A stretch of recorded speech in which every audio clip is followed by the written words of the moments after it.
Okay, good afternoon.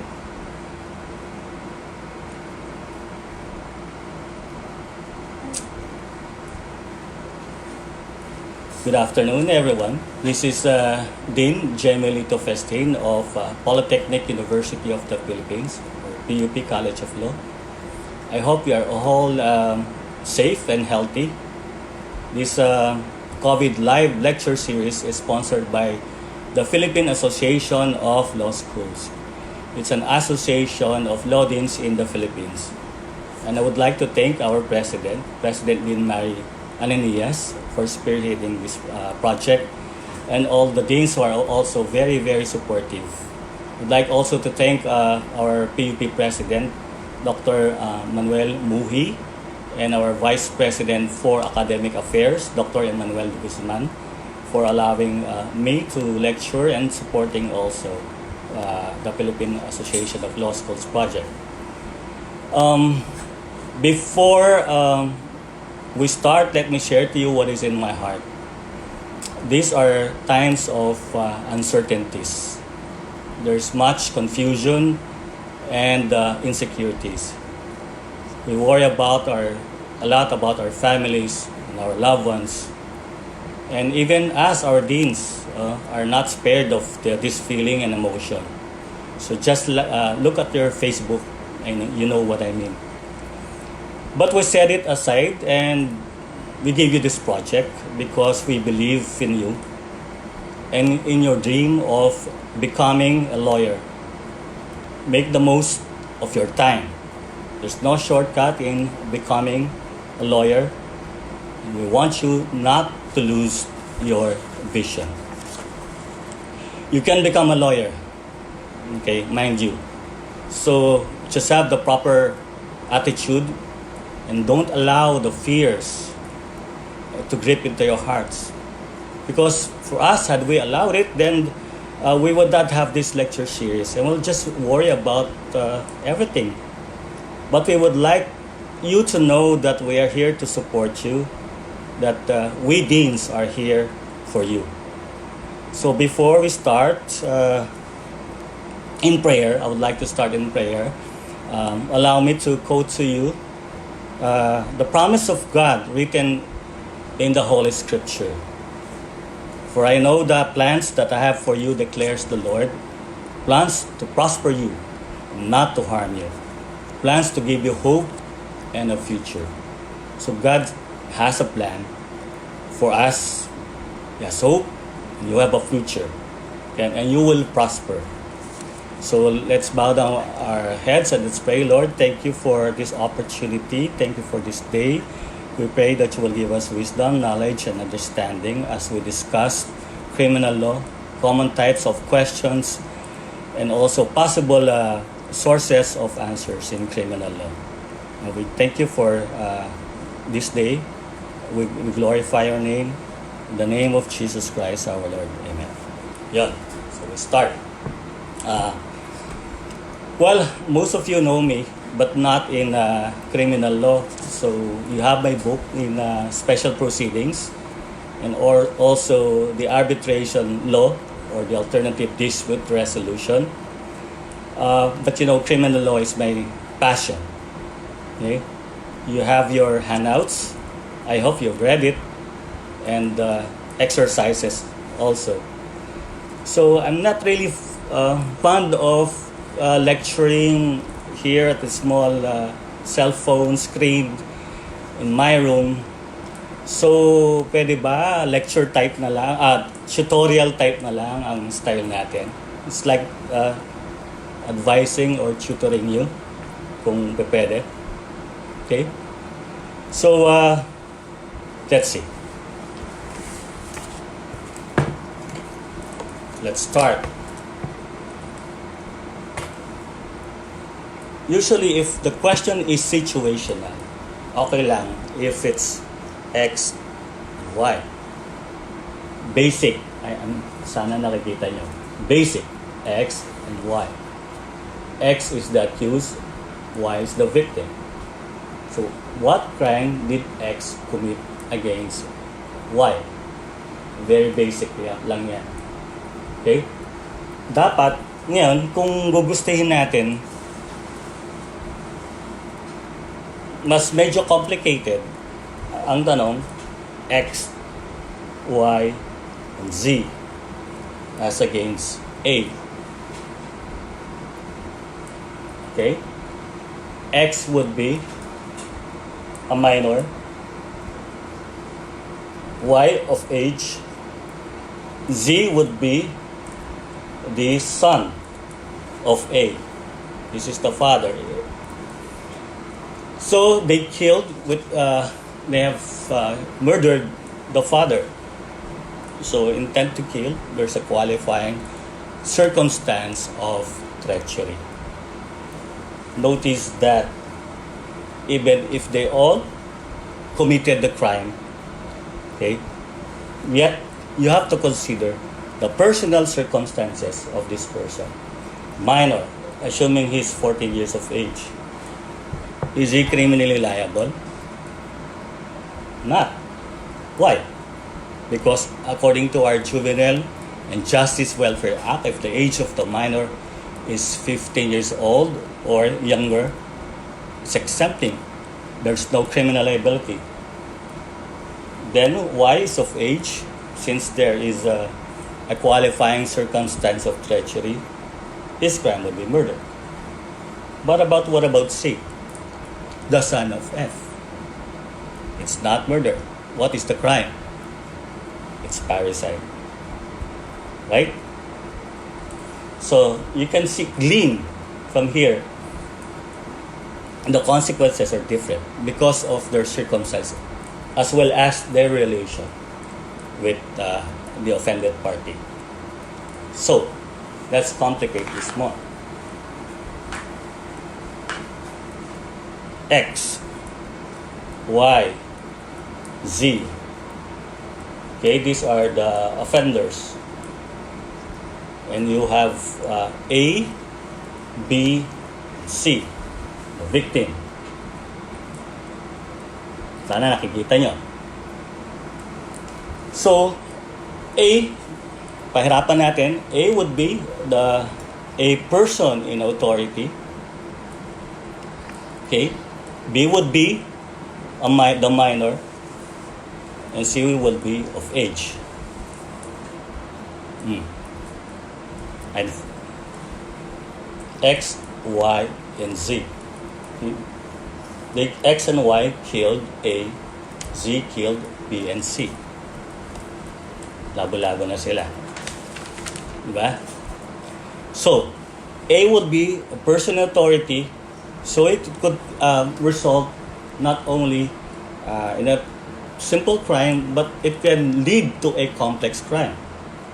If he's killed, if he's murdered, it could be a complex crime of murder with direct assault. Kung minor, it could be related also to the anti-child abuse law. Okay? So, ganun. This is what we will be discussing later on. So, common types of questions in criminal law. Number one is, what is the crime committed by A? Or what are the crimes committed? Or for what crime is X liable for? Pare-pareho yan. The second type of question would be, what is the participation of A, B, and C? So that will call for what? The participation, whether he's a principal, accomplices, or accessories. Okay? Number 3. What is the criminal liability of X? It does not call for what crime is committed. Nakalagay lang in general.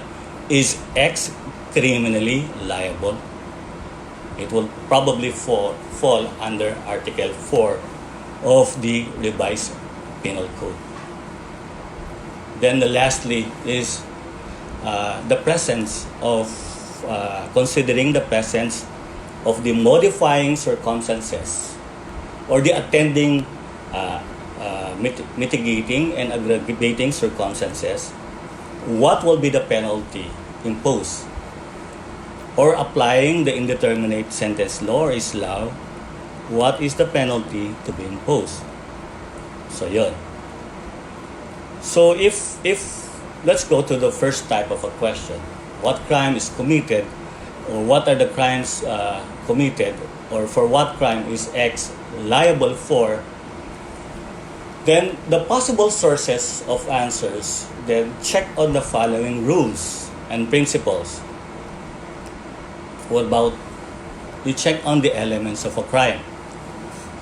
Walang problema yan kung simple lang yan, kung special penal law or crimes punished under the revised penal code. Or if it's punished under the revised penal code, whether it's dolo or culpa. Also, next, tingnan nyo yung distinctions and similarities of crimes punishable under the revised penal code. Robbery, theft, estafa, murder, homicide, magkakamag-anak sila. Similar but not identical. Then check also if it is a complex crime. You know what a complex crime is. Diba? Compound complex crime and complex crime proper. We will discuss that lengthily later on. Number 5, also this you've got to remember the distinction between crimes punished under the RPC and the special penal laws. Or probably, pag tinanong kayo, is there a crime committed? No crime is committed. Why? You check on the justifying and exempting circumstances. In these two instances, diba, there is no criminal liability. Exempting like minority or insanity. Or perhaps you consider also certain principles. In nullum crimen nulla poena sine lege, there is no crime when there is no law punishing such act. Sumasagot kayo yung pala. Walang crime committed because there is no law that punishes that particular act. Or perhaps we apply the theory of absorption. Sa rebellion, diba? Common crimes are committed in furtherance of rebellion, then it is absorbed with the crime of rebellion. And check also on Article 332. If the crime is theft, estafa, malicious mischief, committed by particular relatives, spouse, ascendants, descendants, the brothers and sisters living together, or brothers-in-law, brothers or sisters-in-law living together, or widowed spouse also, then that could be an exempting circumstance. No criminal liability. Now check also on the characteristics of criminal law.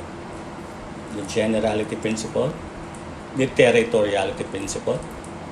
The crime, there's a crime committed, but the crime is outside the jurisdiction of the Philippines. It's in another jurisdiction, or prospectivity. Also, you check on whether there's instigation. No criminal liability in instigation. Also, check on the stages of the crime. Pag sinabing what crime is committed, dalawang factor yan. The crime itself or the stage of the execution. And the stage of the execution. Is it an attempted homicide? Is it a frustrated homicide? Or consummated one? So you've got, it should be within your fingertips, the differences between these three. So yun ang possible sources of answers if that is asked. Then, if you check on the situational essay type of questions, may question B, what is the participation of A? How about B? How about C? That means to say, you have to recall the persons criminally liable under Articles 17, 18, 19, or the principals, accomplices, as well as the accessories. Another common bar question in criminal law. Is X criminally liable? It does not ask for what is a crime committed, but in general, is X criminally liable? It will fall under Article 4. Why? Because Article 4 speaks about how criminal liability is incurred. So it could result into what? Paragraph 1 or paragraph 2. Paragraph 1 speaks about proximate cause, which should also result in error impersonate, aberratio ictus, and praeter intentionem. Okay, the second paragraph of Article 4 speaks about impossible crime. These are, of course, there are also other common questions. Ito lang ang apat ng common, pinaka-familiar. Considering the presence of the attending or modifying circumstances, what is the penalty to be imposed against X? Or applying the indeterminate sentence law, what is the penalty to be imposed against him? So you've got to remember the disqualifications on the indeterminate sentence law. Of course, also the importance of determining the minimum as well as the maximum term of the indeterminate sentence. Recall also, because ang ISLAW is both applicable to crimes punished under the revised penal code as well as the special penal law. So you've got to recall the rules under the SPL as well as the RPZ. Of course, do not interchange the disqualifications of ISLAW from that of probation. Probation, there are also certain disqualifications. And when does it apply? So we go to the first question. What crime is committed? What are the crimes committed? What crimes did X commit? Or for what crime is X liable for? Sabi natin, you check on the elements of a crime. So, for example, if it's robbery, theft, or piracy, what is the intent? Common element. There's intent to gain, right? What about murder and homicide? There's intent to kill. So it's not correct to say that in homicide there's no intent to kill. No. Pareho sila. There's intent to kill, except that in murder, of course, you have the presence of what they call as qualifying, aggravating circumstances. When you talk about rebellion, the first thing that should come into your mind, what is the intent? To overthrow the government.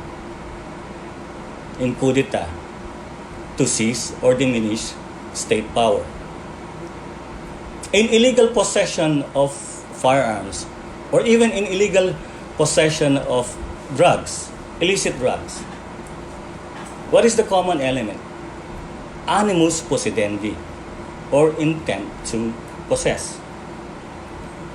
In estafa, of course there are two types of estafa, abuse of confidence and deceit. What is the common element? There's damage, or intent to cause damage as well. In malversation, what is the common element? What is the element? There is misappropriation of public funds committed by a public officer. What about selling of prohibited drugs? Selling, yung kanina possession, now it's selling. You've got to prove the object, consideration, and the delivery. So kahit may payment without delivery, wala pa siyang selling. But in addition to that, it's the corpus delicti. Presentation of the corpus delicti, the illicit drugs taken from the suspect and presented in court. So that is where the chain of custody would apply. The court has to be assured that the illicit drugs taken from the suspect is the same drug that was presented in court. So if there is doubt If it's contaminated, then the case will be dismissed, right? So, kailangan i-prove ng prosecution the integrity and evidentiary value of the item seized, that they have been preserved. So, there have been, di ba, may mga links, several links from the accused, the arresting officer, to the investigating officer, as well as to the forensic office or forensic chemist, and presentation in court. You've got to prove the integrity and evidentiary value had been preserved. Okay, let's talk about dolo or culpa. Alam nyo na yan. So there's freedom, dolo, there's freedom, intelligence. Also in culpa, freedom, intelligence. What separates dolo from culpa? The last element, which is deceit, right? Criminal intent, deceit, bad faith.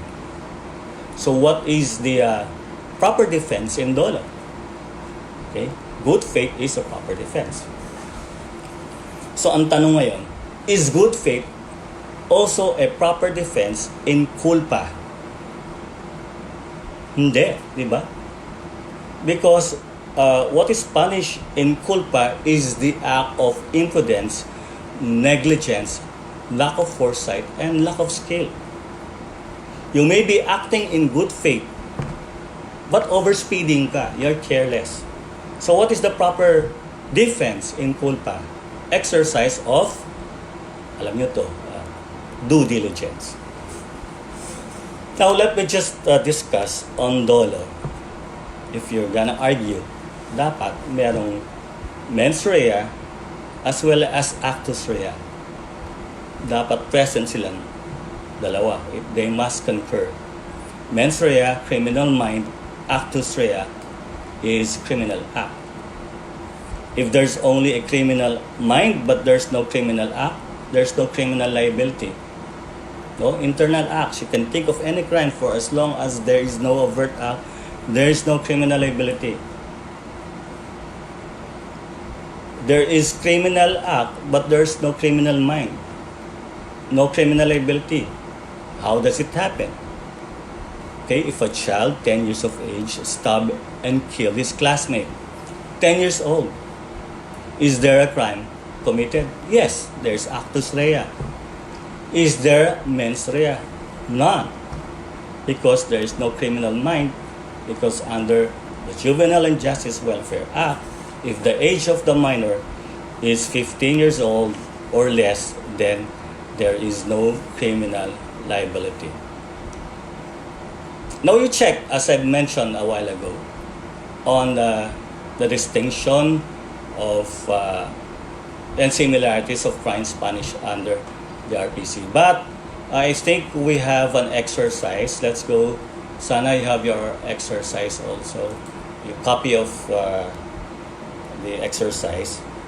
So there's a bar question. Dolo. X purchased from Y, owner of a grocery store merchandise. He signed a promissory note for the amount of 500 pesos, 5,000 pesos. Okay, on payable on October 30, 2016. On the date of the maturity of the promissory note, X gave a check with the bank. The same was dishonored for lack of funds. Is X liable for estafa? So this speaks about whether the person is liable for estafa through issuance of a post-dated check. Does it follow that just because the check was dishonored is liable for estafa through issuance of a post-dated check? Now we mentioned that in estafa through issuance of a post-dated check is by deceit and damage. So let's look at the facts of the case. Is there an employment of deceit? When you say deceit, no, simultaneous with the issuance of the check is the employment of of deceit. There is misrepresentation. Sabi niya, okay, I give you the goods and I will guarantee to you that this check is funded. Were it not for that assurance and that guarantee that the check is funded, okay, the victim would not have parted with his goods. Is there an employment of deceit? In this case, there's not. So, ibig sabihin, he is not liable for the crime of estafa. Now, let's about culpa. In the court, so siguro sa funeral procession, I don't have to read all the facts. So, who is negligent, okay? When the people around shouted and gestured, he backed up and ran over the girl, killing the girl. So there's no intent to kill. If you were the parent of the girl victim, what crime would you charge? You would be liable for reckless imprudence resulting to homicide. Of course, sa reckless imprudence resulting to homicide is used in a generic sense. There's no intent to kill. For as long as that results by reason of the exercise of negligence, then it's reckless imprudence resulting to homicide. So let's go back to our discussion. What about distinctions of similar crimes but not identical? We discussed on robbery, theft, and estafa. Robbery and theft, common element is what? Intent to gain. As well as piracy, there's intent to gain. Now, two types of robbery: with violence against or intimidation against a person. The second one is through force upon things. So elements, you know this: unlawful taking of personal property belonging to another with intent to gain. And what separates robbery from theft is what? Employment of violence or intimidation or force upon things, which are not present in theft. But with respect to, of course, with robbery, there's what we call as special complex crime. So merong robbery with homicide, robbery with rape, robbery with arson, robbery with intentional mutilation.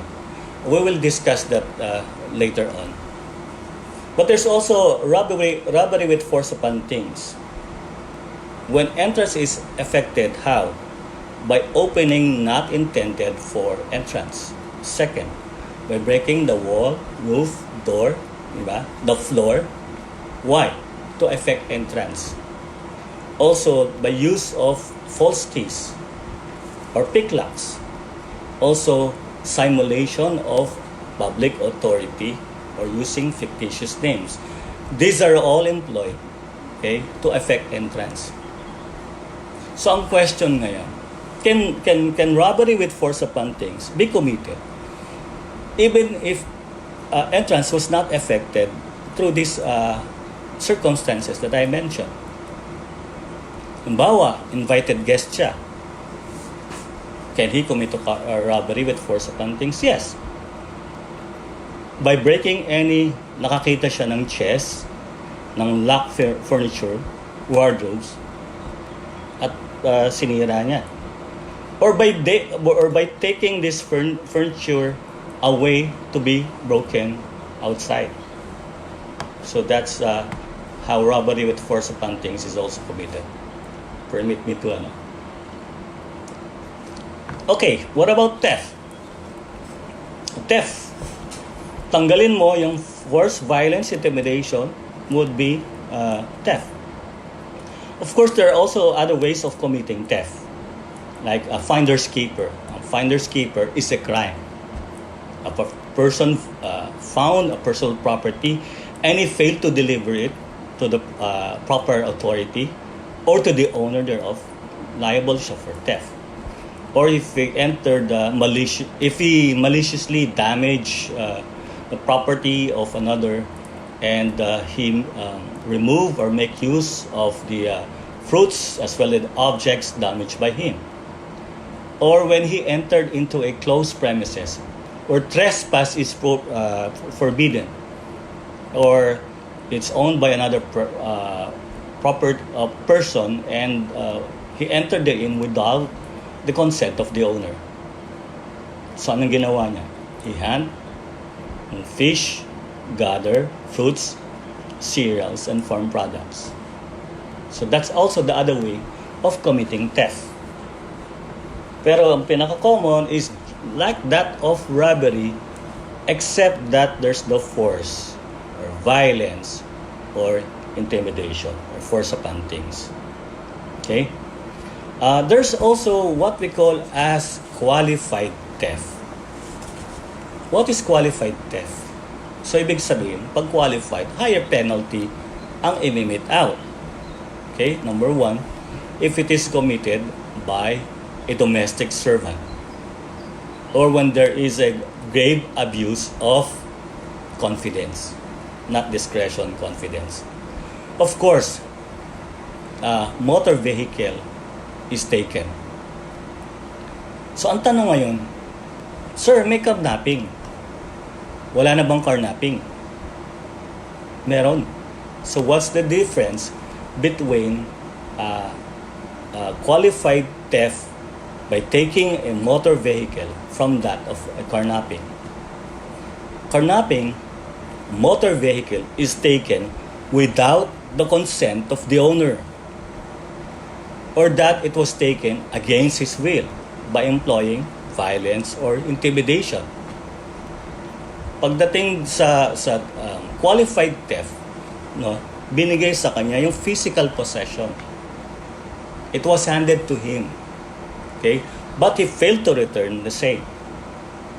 Of course, it can even be a estafa if the person has juridical possession over the same. Sa qualified theft, meron siyang physical possession. Of course, mail matter, large cattle, coconut taken from what? Fish pan? No, coconut plantation. What about fish taken from fish pan or fishery? Or on occasion of fire, earthquake, typhoon, or vehicular accident, volcanic eruption, or other calamities. May lumabas sa bar, vehicular accident. So si A and B, they collided, vehicle A and B collided. Both drivers were unconscious. So here comes a bystander who got hold of the wallet of driver B, who was unconscious at that time. So what crime is committed? It's not simple theft. It's qualified theft. So we discussed about theft, qualified theft. What about estafa? As I mentioned a while ago, there's abuse of confidence and deceit. Common element between the two is that there is damage. So the most familiar sa abuse of confidence is through misappropriation. So the person, this is committed by commission, by trust or administration. He holds the property not in the concept of an owner, but by virtue of commission or trust or administration. Like, for example, if you get items from Avon, so what is the purpose? Is you sell it. Do you own the items? No. Ba? So once you were able to sell it, your obligation is to what? Okay? To remit the proceeds. And then you get your commission. If you fail to sell it, then you have to return it. Otherwise, you can be liable for abuse, estafa. Okay. So let's discuss now on other crimes. Ang magkakamukha. Parricide, infanticide, abortion, murder, as well as homicide.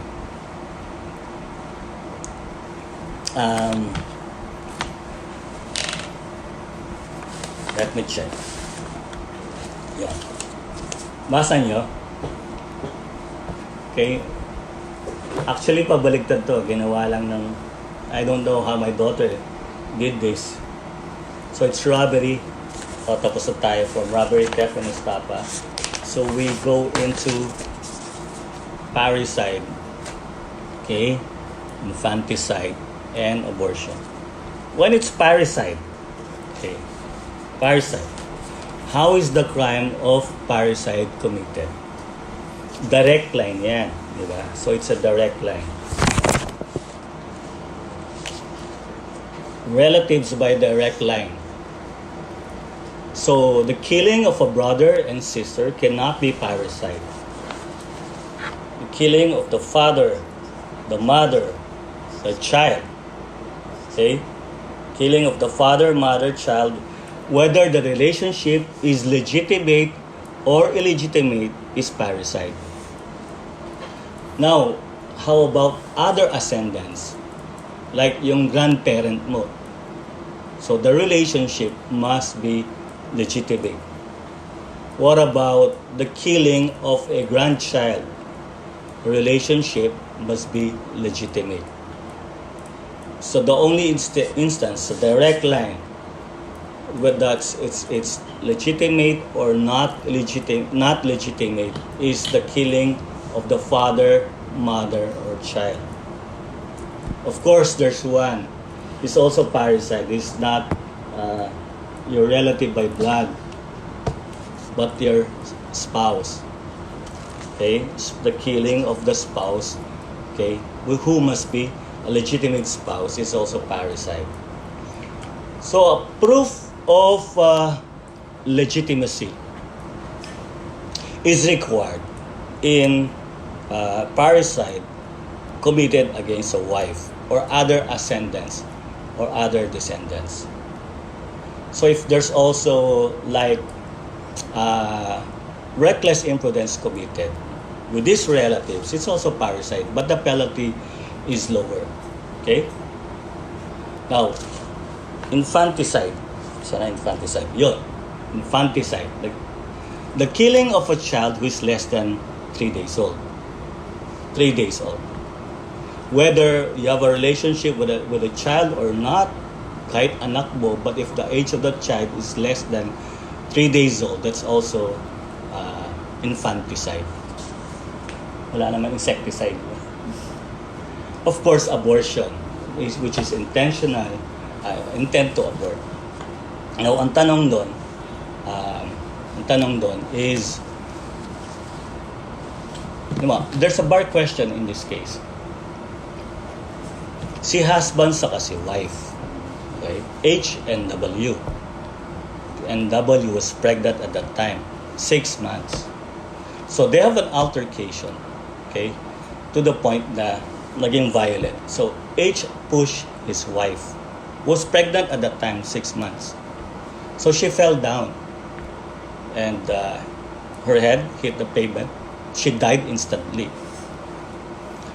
Now what about the child in the womb, the fetus? The child in the womb lived for 6 months. 6 months reckoned from the time that the child was separated from the mother's womb. Ang tanong, what is the crime committed by H? No doubt, namatay si wife, so there's parricide. What about the child inside? Is it abortion or infanticide?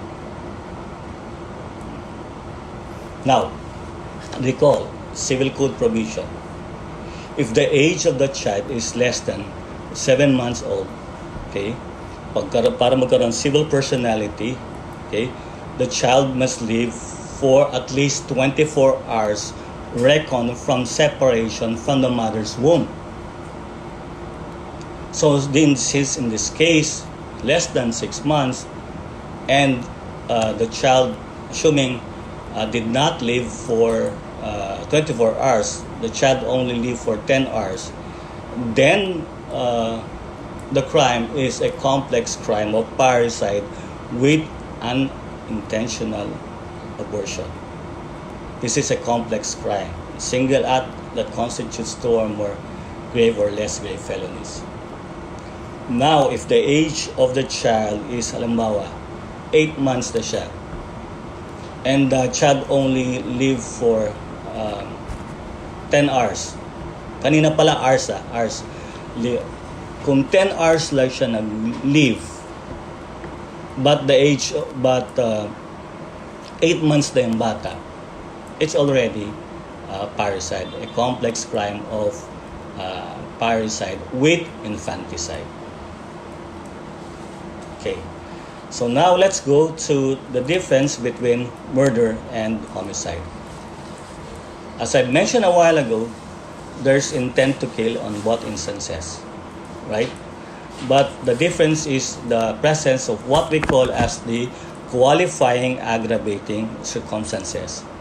Di ba alam natin sa aggravating, there's generic, specific, inherent, qualifying, it changes the nature of the crime. So treachery is a qualifying aggravating.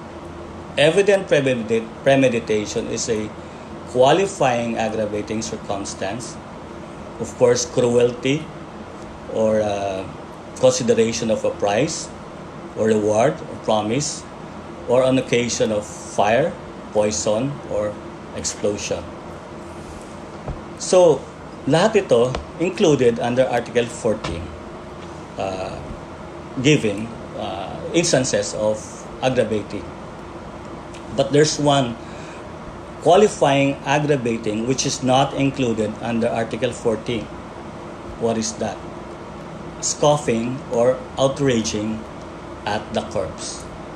It is a qualifying aggravating in the crime of murder. Pag-treachery. Okay? Two things dapat you have to remember. Number one is that there is no opportunity to defend himself, or the attack is sudden and unexpected. Okay? The victim had no inkling that his life is in danger. So the first one is no opportunity to defend himself, but there's also the second one. It must be consciously and deliberately adopted to ensure its execution, to eliminate self-defense on the part of the victim. Those two must concur. So if the person had the opportunity to defend himself, opportunity lang ito. So halimbawa, he was already forewarned that X was gonna kill him. So his friend advised him to run away. But he was overpowered by B, and B killed A. There's no opportunity to defend himself. There is an opportunity for him to defend himself. So wala siyang murder. The crime is homicide. Okay? Now, evident premeditation. 3 instances. Okay? So there is the time that he actually determined to commit the crime. Second is acts manifestly showing that he clung to his determination to commit the crime. And the third is sufficient lapse of time from the time that he determined to the time that he actually committed the crime. Actually, there's a time for him to reflect upon and meditate upon the consequences of his act. So, hindi sila pwedeng magsama ng passion and obfuscation. Now, what about this scoffing and outraging at the corpse? So, halimbawa, in my first instance, okay, there is an opportunity for him to defend himself. Okay? Kaya lang napatay siya. So, it's homicide, di ba? Kaya lang what the offender did is what? To behead the victim and threw his head to the river. What crime is that? That is murder. And it's not because of treachery. It's because of scoffing or outraging at the corpse. What about the differences between treason, rebellion, piracy, coup d'etat, misprision of treason, sedition, mutiny, terrorism. Treason and rebellion. Okay, treason. This is a breach of allegiance. This is a crime of breach of allegiance. So the offender here is one who owes allegiance to the republic. Right? So like a Filipino citizen or a resident alien. A resident alien has temporary allegiance to the republic. And how is this committed? Two things. By levying war and adherence to the enemy, giving them aid and comfort. When you say levying war, what do you mean? Okay? So there's an actual assemblage of people gathered for the purpose of executing a treasonable design. Adherence to the enemy. What is the meaning of that? The offender perform an act which strengthens or tend to strengthen the enemy, or perform an act which weakens or tend to weaken the state or the republic. First, there is also a two-witness rule. To convict a person of treachery, dapat there should be two witnesses to testify on the same overt act. There's also misprision of treason. So if there's treason, there's misprision of treason. If a person has knowledge of conspiracy to commit treason and they fail to disclose that to the proper authority, then liable for misprision of treason. And the person who may commit this crime is a Filipino citizen. If a person has knowledge of the crime of rebellion and he fails to disclose that, is he criminally liable? No, because there's no misprision of rebellion, but only there is a crime of misprision of treason. What about rebellion? As we mentioned a while ago, the purpose is to overthrow the government. Two things, di ba? Public uprising and taking arms against the government. So how will you differentiate that from sedition? There's also public uprising in sedition. What's it? A public and tumultuous uprising. There is no taking arms against the government. This is only peculiar to the crime of rebellion. Rebellion is always political. Sedition is social and also political. What about piracy and mutiny? So piracy, there's seizing of the vessel and also the cargo, equipment, and belonging of persons.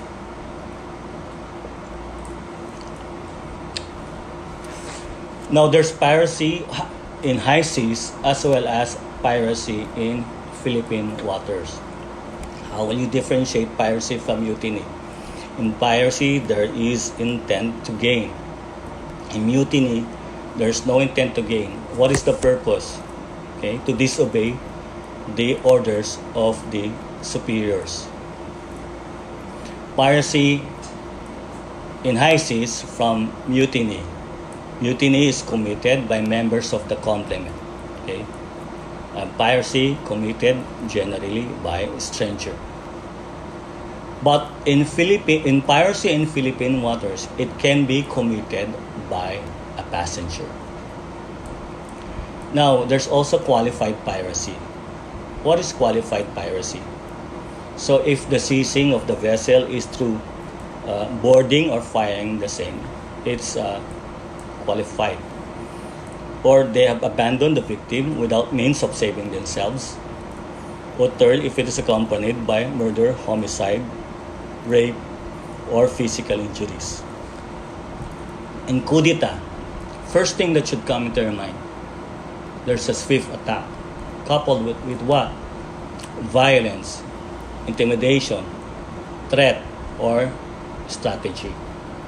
So, unlike in rebellion, where the purpose is to overthrow the government, the purpose in coup d'etat is to diminish or seize state power. What about terrorism? Okay, under Anti-Security Act. So the first is elements is that there is a commission of a predicate crime which is punishable under the RPC as well as the SPL.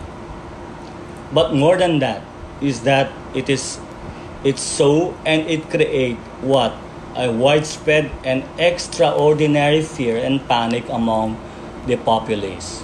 The third element is to coerce the government to give in to their unlawful demand. So dapat merong demand. So no demand, no terrorism. No demand, no delay sa civil. Sa terrorism, no demand, okay, no terrorism. And that demand must be an unlawful one. So it's really hard to prove terrorism, what is widespread and extraordinary fear. Wala pang definition with respect to exact. Now, what about complex crime? Diba? Complex crime. I think there are questions with respect to distinctions and similarities in the same.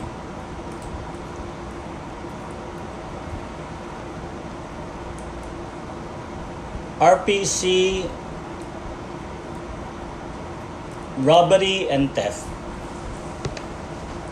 Sa exercise natin. A broke open a window and without entering the house, took a wooden chest lying just underneath the window. He brought out the chest to the yard where he broke it open and took away contents thereof, all valued at 5,000 pesos. What crime did he commit? So there was a breaking of the door, of the window, but without entering the house. So what is your answer? The crime committed, is it robbery or theft? The crime committed is purely theft. Right? So even if there is a breaking of a window, but he did not enter into the premises, so robbery with force upon things cannot be committed. Arson and murder. B set the house of A on fire by way of revenge against the latter. B did not know that A was inside. A died because of the fire. What crime or crimes did B commit? Second question. Suppose naman that B knew that A was inside. What crime or crimes did B commit? Third question is, suppose before setting it on fire, ang ginawa ni B muna is to enter the house and killed A. And then to conceal the house, then B set the fire on fire to hide the body of A. What crime or crimes did B commit? First question, B would be liable for what? The crime of arson. Special crime of arson with homicide. Somebody died, so the penalty is higher. If B knew that A was in the house when it was set on fire, then the crime is murder. Fire would now constitute as a qualifying circumstance in the crime of murder. If B killed A before the house was set on fire, then two crimes were committed: murder and arson. The arson was committed to conceal the crime of murder. Okay. So let's go to complex crime. Pag sinabing complex crime, there are two types of complex crime: compound and complex crime. Single act constitutes two or more grave or less grave felonies. So ang tanong, just because two crimes are committed by virtue of a single act, is there a complex crime? No. Why? Because those two crimes must be two or more grave or less grave felonies.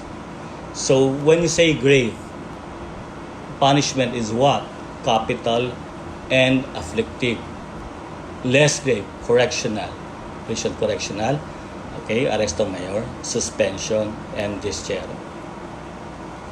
We also have complex crime proper. Sabi dito, only a necessary means to commit another. Hindi siya indispensable means. If it is an indispensable means, then there is no complex crime. If it is an element of the crime, there is no complex crime.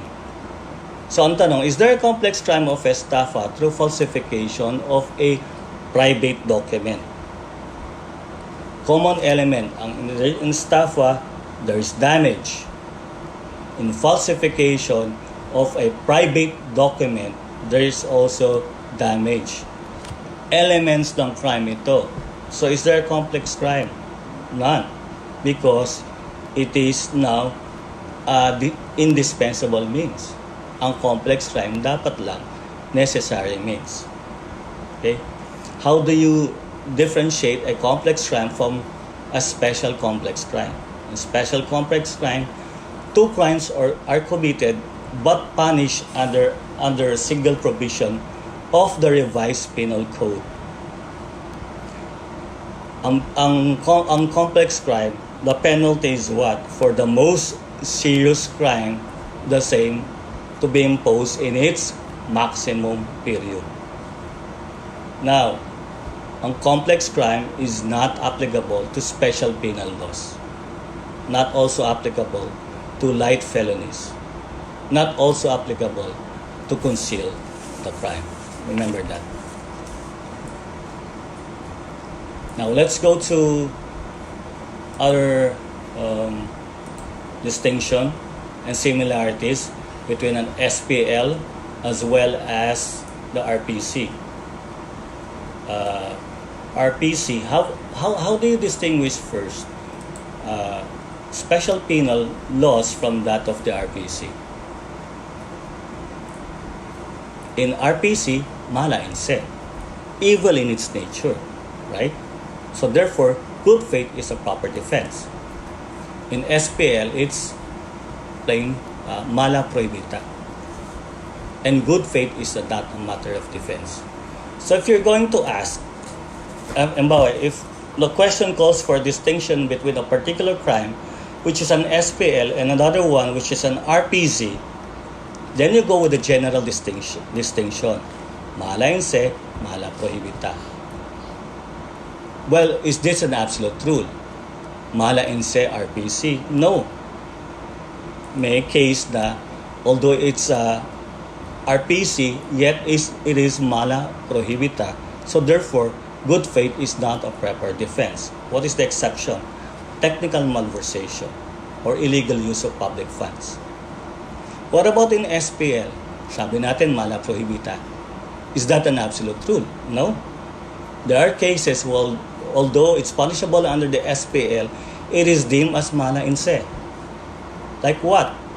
Plunder. Supreme Court said that it is evil in its nature. So it's mala in se, although plunder is a special penal law. And so therefore, good faith is not a proper defense. Another distinction, stages of executions, principals, accomplices, accessories. Okay? These are applicable to crimes punished under the RPC in order to determine the proper imposable penalty. Sa special penal laws, no. Generally, the offender is regarded as a principal. Unless ang SPL, okay, uses these persons criminally liable or stages of execution. So in stages of execution, consummated, frustrated, attempted, not applicable to SPL. Persons criminally liable, principals, accomplices, accessories, not applicable to SPL. Unless the SPL borrows the same.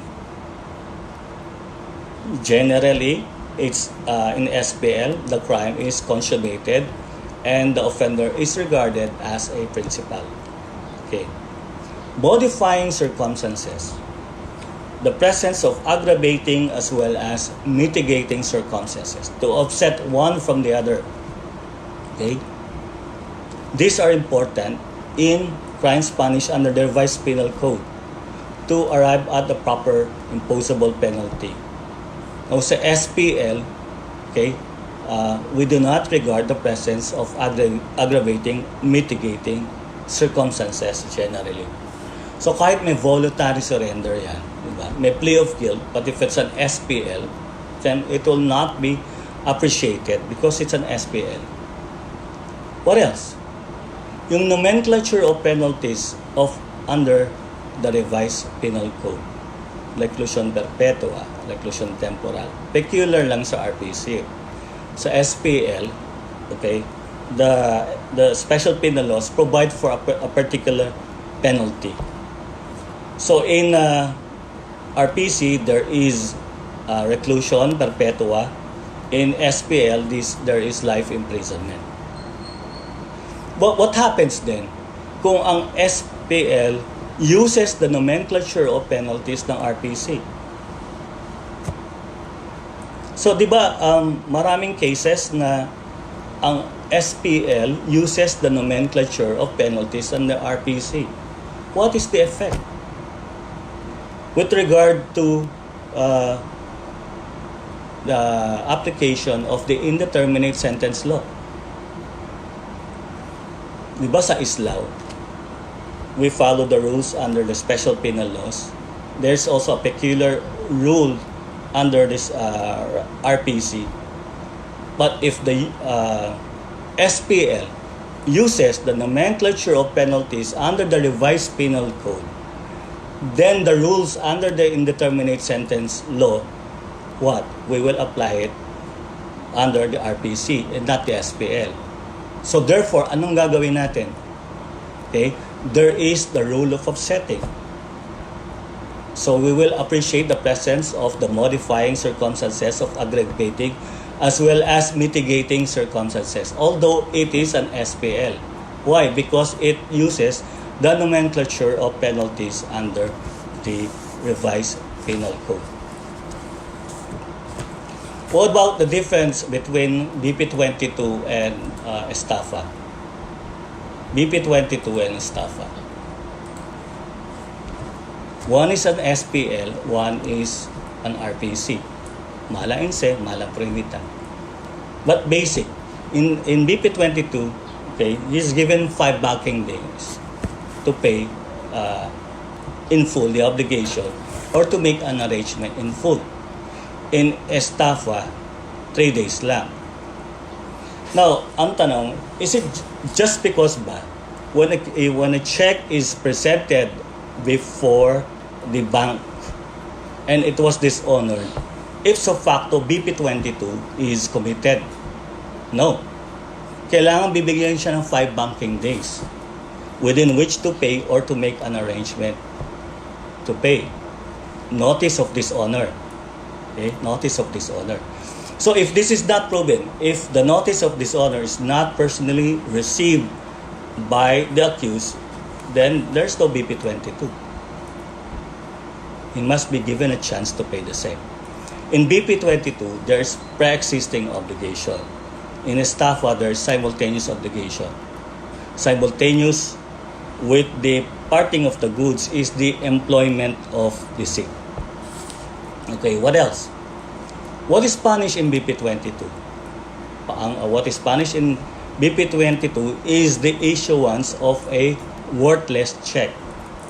What is punished in estafa? Okay, deceit and damage. So implication, a person can be brought liable for BP22 and estafa. Estafa is harder to prove. Bakit? Because you've got to prove deceit and damage. What about corporation? Corporate officers who sign is liable, but he is entitled to receive the notice of this or honor personally. and not be given to a corporate secretary. Now, according to the Supreme Court admin circular, it did not decriminalize BP 22. The court has the discretion to impose a fine as a penalty instead of kaagad imprisonment. Remember that. Okay? Now, crimes similar, direct bribery and anti-graft. Can a person be both liable for direct bribery as well as the anti-graft corrupt practices under special penal laws? Yes, kasi they have different elements. Right? Sa anti-graft, B-E-G-H. Diba? 3B, 3E, 3G, 3H. 3B, the person intervene in the contract. A public officer entered into a contract in which he has the right to intervene. BE is evident bad faith, manifest partiality, and there is also grave inexcusable negligence. BG is he entered into a contract which is grossly disadvantageous to the government. Grossly and manifestly disadvantageous to the government. And the last one is holding an interest which is what prohibited under the law. These are not the same elements as that of direct bribery. Indirect bribery is only agreeing to perform an act constituting a crime. Sa direct bribery, agreeing to perform an act, wala pang acceptance. Basta ang agreement nyo is what? That which would constitute a crime. Second, acceptance of the gift. Basta to perform an act not constituting a crime. So kanina agreeing, constituting a crime. By mere agreement, consummated ang crime. Sa second instance, there must be an acceptance. Okay? So acceptance to what? To perform an act not constituting a crime. The third one is acceptance of the gift to refrain the public officer from doing something in which it was his official duty to do. So again, let me emphasize that a person can be both liable for direct bribery and anti-graft because the elements are not the same. One is an ISPL and one is under the revised penal code. So also, there could probably no crime committed kasi justifying. One is an exempting. Anong pa similarity between the justifying as well as the exempting circumstances? There's no criminal liability to both. Except that in justifying, there's also no civil liability. In exempting, there is civil liability as a general rule. So justifying no criminal as liability, no civil liability except avoidance of evil, which is provided under paragraph 4. Avoidance of greater evil, there is civil liability. What about in exempting? No criminal liability, but there is civil liability. Is this an absolute rule? There are two exceptions where there is no civil liability in exempting under paragraph 4, which is what? Accident. Paragraph 7, which is what? Insuperable cause. Insuperable cause. Okay? So like minority and insanity, there's no criminal liability. If the age of the child is 15 years old or younger, no criminal liability. If it's above 15, below 18, without acting without discernment, then there's no criminal liability as well. Insanity, except if the person acted during lucid interval like now. Okay. Yun. So, meron din mga chances are that the crime is not punished under the revised penal code. Like there's no misprision of rebellion. You have knowledge of what? Conspiracy to commit rebellion, but you fail to disclose it to the proper authority. Is there criminal liability? Wala. Kasi walang crime na nagsasabing misprision of rebellion. Okay? There's also absorption. Rebellion absorbs other common crimes in furtherance of rebellion. So there's also instigation, and under Article 332 is theft, estafa, and malicious mischief. If committed by spouse, ascendants, descendants, okay, widowed spouse, brothers and sisters, if living together, there's no criminal liability. Now, once you know already the elements of the crime, then you check also the stages of execution, whether it's consummated, frustrated, or attempted. Diba? The crime is frustrated homicide. The crime is attempted homicide. So you got to know what is attempted and frustrated.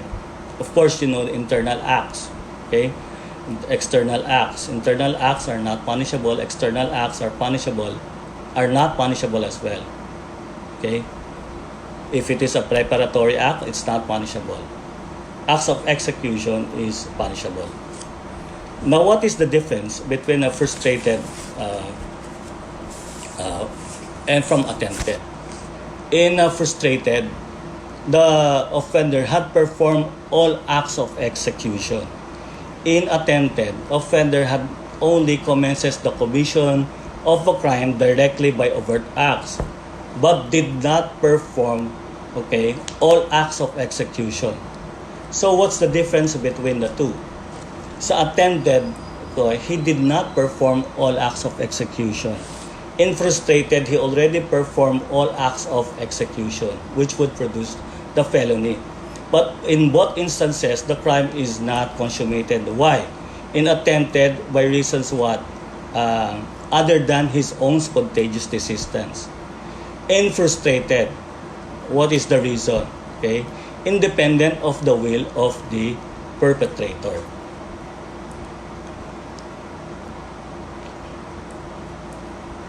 So, pagka A pointed his gun against B and he missed, what is the crime committed? It's still attempted. Halimbawa, attempted homicide. If A pointed his gun against B, tinamaan yung kamay niya, what is the crime committed? It's still attempted. Because there's something remains to be done. It's not consummated. Hindi napatay yung tao. With respect to frustrated, okay, he had already performed all acts of execution. So the wound inflicted is what? A mortal wound. It's a fatal wound. So if A shot B on the vital parts of his organ, okay, that's frustrated. Now, the person did not die. Why? Because he was brought to the hospital. Because of timely medical attention. Were it not for the intervention of the doctors, then B would have died. In that case, we can say that he already performed all acts of execution. Okay? So,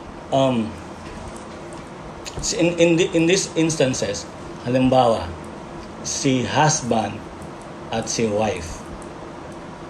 Si husband, okay, hindi niya na-love si W. Okay, he planned to kill his wife. So, he's a physician. So, nagbigay siya ng poison sa glass ni W. May poison. Pero, may poison. So, ano nangyari? So, nangisay si wife in his presence. So, naawa si husband. Kasi minsan niyang minahal si wife, di ba? Saka, magulang din siya, mother din siya ng kanyang mga kids. So, what he did is to employ an antidote to the poison. So the wife survived. So ang tanong ngayon, okay, is he liable for attempted or frustrated parricide? So we check on the attempted. Check on the attempted. He or did he not perform all acts of execution? He did perform all acts of execution. So wala nang attempted. Okay, was it consummated? So kung frustrated siya, was it consummated? Okay? No, because the W survived. Is it dependent or independent of the will of the perpetrator? It is dependent upon age. So there's no attempted as well as no frustrated parricide. So the crime is merely what? Physical injuries committed. Okay? So tatandaan nyo mga yan. Now, ano pa?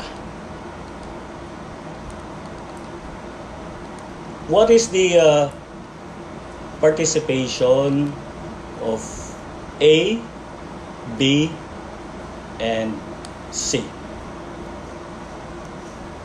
Principal by direct participation, principal by inducement, principal by indispensable cooperation.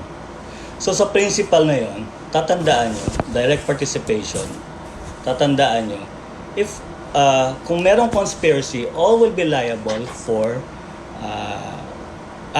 all the co-conspirators are liable as principals by direct participation. So ang tanong is mere conspiracy punishable? Mere conspiracy is not punishable. Okay? Unless there is a law that punishes the same. Conspiracy to commit rebellion, sedition, coup d'etat, among others. Bawa, si A and B conspired to murder X. Tomorrow, A will drive his car bringing B to the place of X. And B is assigned to kill X. The following day, only B appeared and killed X. During investigation, it was found out that A also conspired to kill X. So he was also charged with the crime of murder as well as conspiracy to commit murder. Is he liable?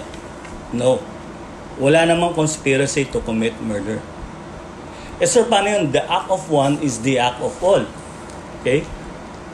This is not applicable. Pag sinabi mong the act of one is the act of all, dapat may overt act si A. In this case, wala siyang overt act. Si B lang ang pumunta at the scene of the crime. Okay? According to conspiracy, dapat dadalhin niya si B at the scene of the crime, but he did not. Okay? So, A is not criminally liable. So, when you say the act of one is the act of all, lahat dapat he performed already his act pursuant to the plan or pursuant to the conspiracy. A, B, and C conspired to rob X. A, according to their agreement, will bring them to the scene of the crime. B will be the lookout. C will be the one who will grab the house. Okay. Sabi ni A, when charged, sabi ni A, hindi. I only drove them at the scene of the crime. Hindi naman ako nagnakaw. So, dapat si B lang ang personally liable. Okay? Is that applicable? No. All of them would be liable for robbery because it was the act of one and the act of all. It was in pursuant to the agreement. So, they're also liable only for the crime that they conspired to commit. Liable only for the crime that they conspired to commit. So if his act is not part of the agreement, then he will not be liable.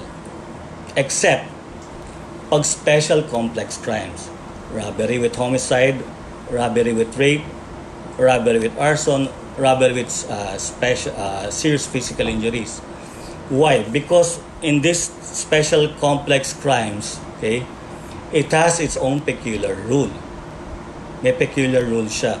By reason or on occasion of robbery, somebody gets killed, then all of them will be liable for robbery with homicide, although the killing is not part of the agreement.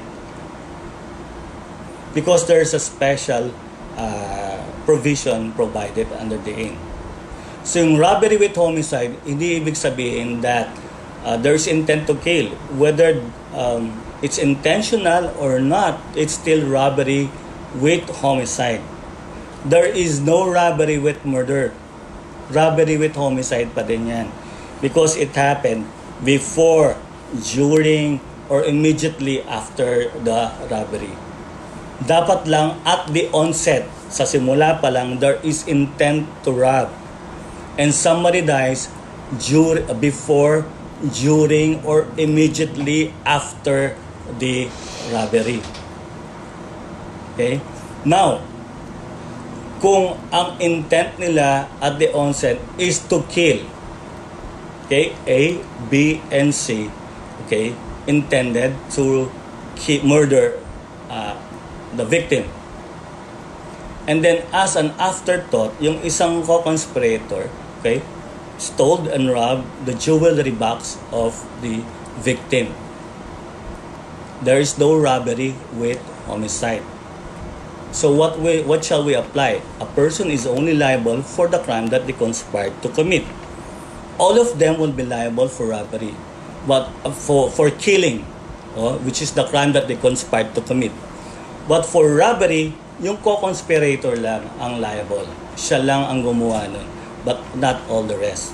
Again, a person is liable only for the crime that they conspired to commit.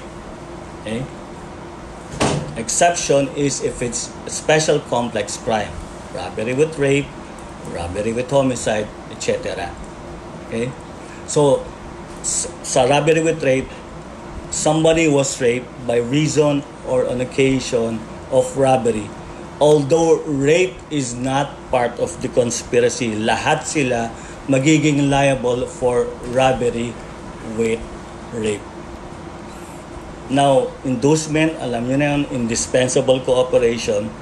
Indispensable is cooperation must be indispensable. Otherwise, the crime would not have been committed. Now, ang accomplices, you just remember that in accomplices, okay, there's no conspiracy. Kung may conspiracy, principal yan.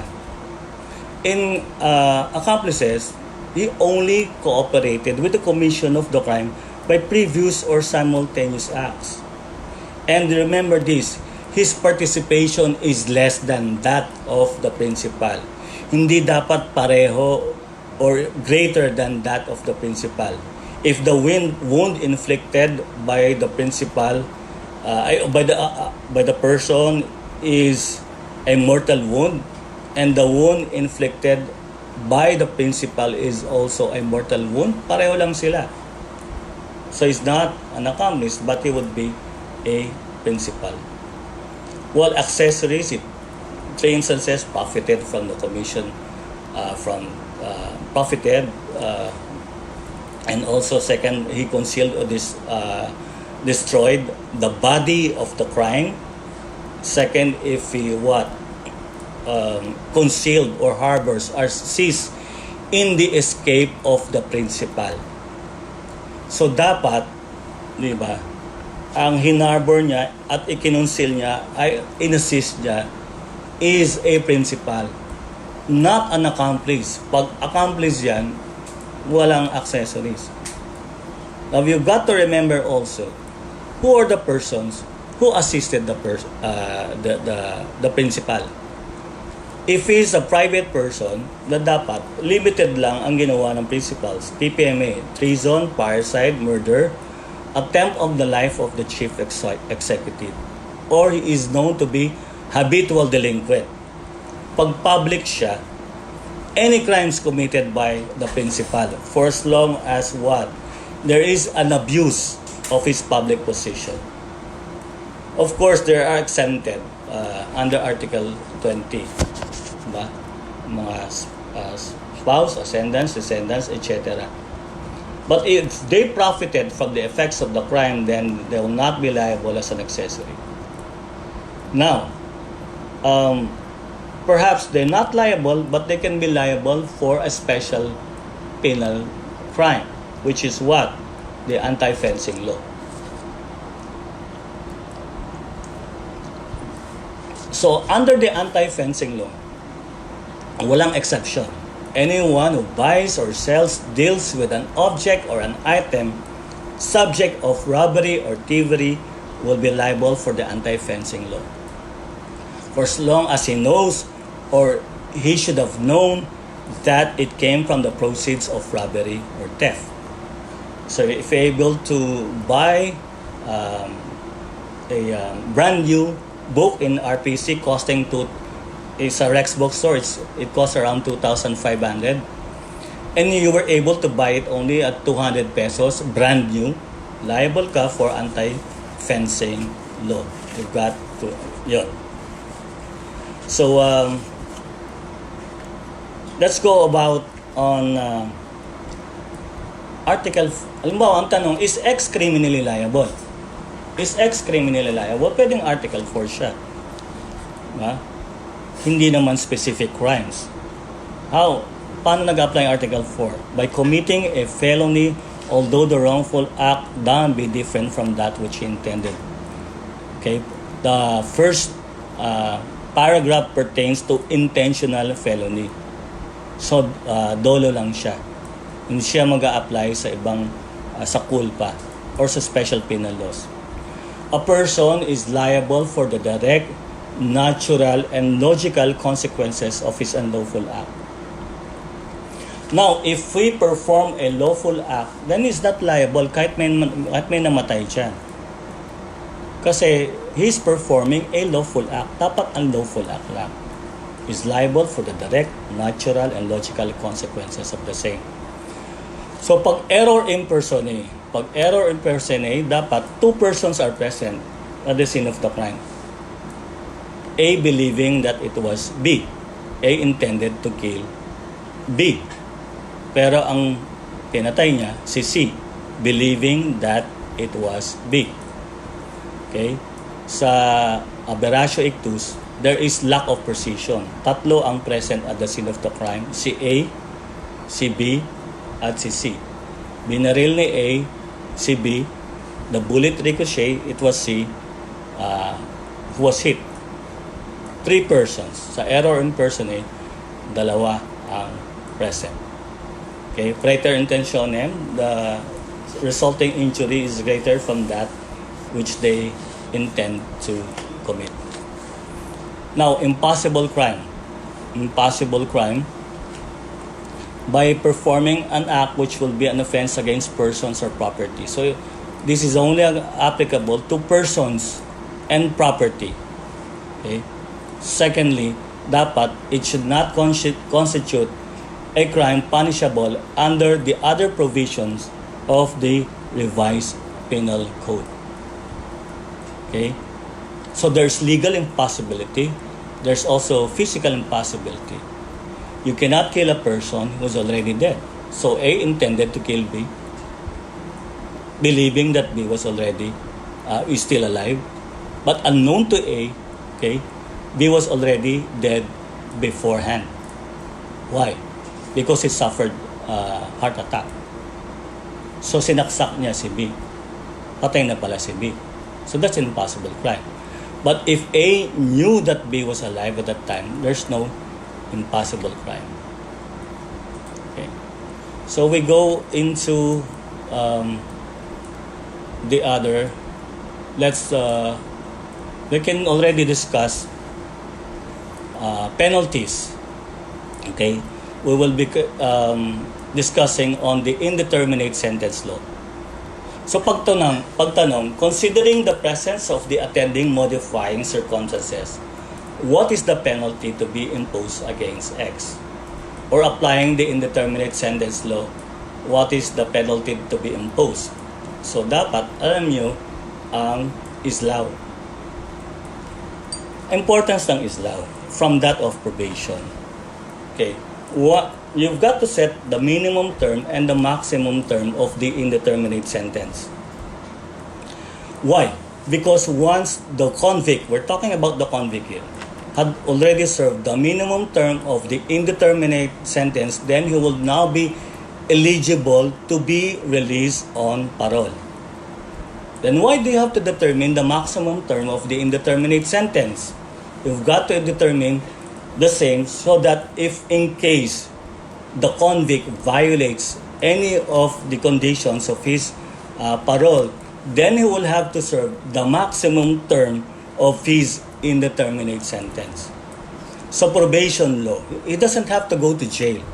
He only have to what? To report to the probation officer and meet the conditions of his probation. So magkaiba silang dalawa. Okay?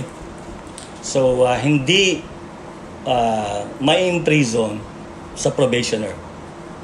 Let's go to Islaw. Okay, disqualifications. You don't even have to compute pagka-disqualified siya. Just memorize the disqualifications. Number one, the penalty imposed is a death, reclusion perpetua, or life imprisonment. Remember that sa indeterminate sentence law, it is both applicable to what? RPC and special penal laws. Okay? Tandaan yun.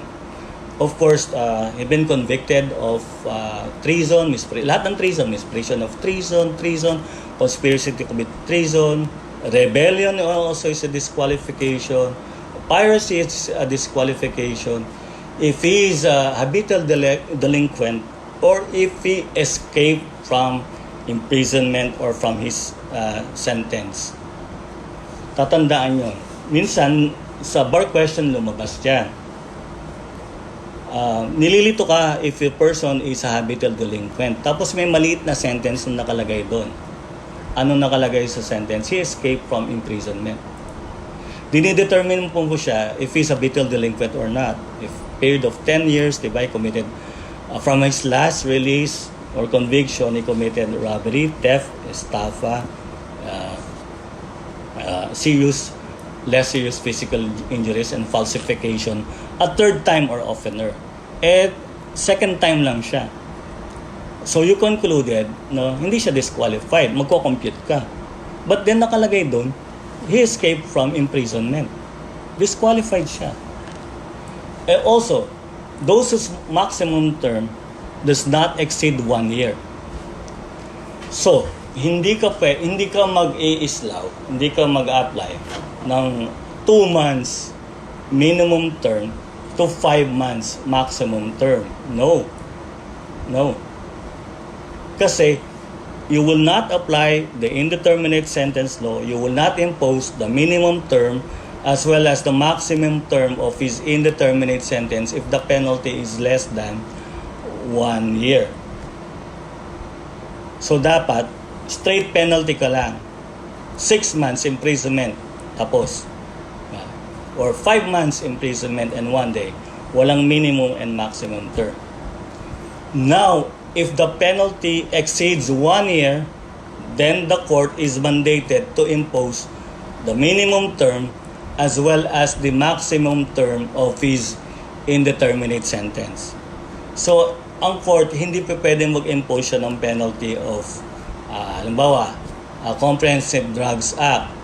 Ang penalty imposed there is only 3 years and 1 day. Period. Mali. Dapat the court has to set the minimum and the maximum term.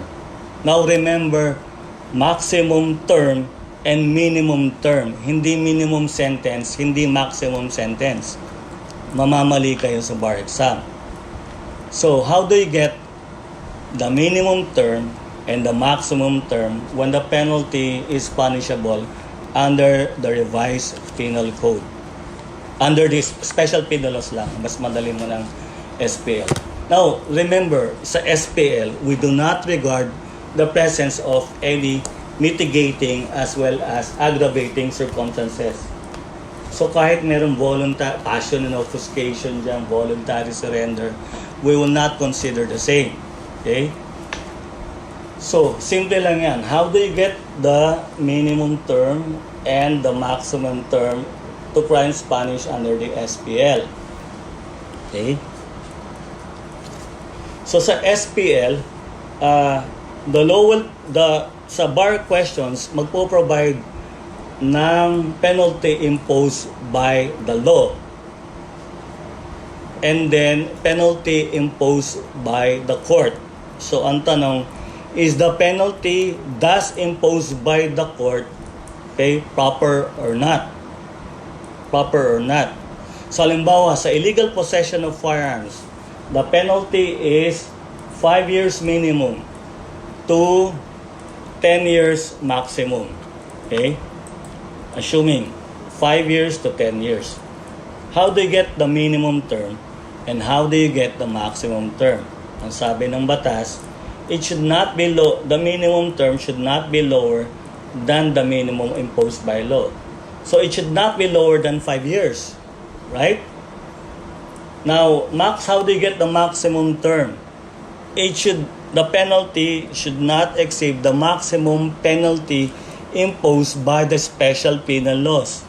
So kung 10 years yan, it should not exceed 10 years. So, anywhere in between 5 years and 10 years, okay, pwede. Pwede. So, walang rule of offsetting. So, remember that in SPL, two things. The penalty imposed by the law. Illegal possession of firearms, 5 years to 10 years. And then the penalty imposed by the court. Is the penalty thus imposed by the court proper or not?